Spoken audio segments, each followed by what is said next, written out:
नमस्कार आपण देखुछंती आमर खबर एही समय एक बड़ खबर आसुची संबलपुर बुल्लारू आउटसोर्सिंग एवं ठिका कर्मचारी को बेआईन भावे छटई करने विरुद्ध एवं सेमानंको चाकरी को नियमित करने दाबी रे बुल्ला ठारे एक विशाल गणधारणा और विक्षोभ प्रदर्शन करा जायछि।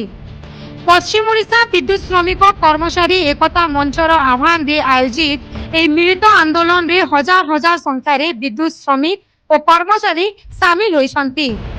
सूचना अनुसार दीर्घ दिन धरी निजर न्याय दाबी हासिल पाई लड़ाई करुवा विद्युत श्रमिक माने एबे आरपार लड़ाई मुड़ को चली आछंती। वेस्टर्न ओडिशा विद्युत श्रमिक महासंघ हीरा जीटीपी कर्मचारी संघ एवं ओडिशा राज्य विद्युत कर्मचारी संघर मिलित डाकरारे आज बुल्ला संबलपुर पंपिछि। आंदोलनकारी अभियोग जे वर्ष वर्ष धरी विद्युत विभाग रे रक्त दिशा श्रम दे आसुथिबा ठिका और आउटसोर्स श्रमिक मानकु सुरक्षा देवा बदल रे सेमानकु चाकरी रु छटई करा जाउछि। एहाकु सेमाने कदापि बर्दाश्त करिबे नाही। श्रमिक संघ पक्षरु समस्त ठिका कर्मचारी को तुरंत नियमित करने दृढ़ दाबी कराଯାଇଛି।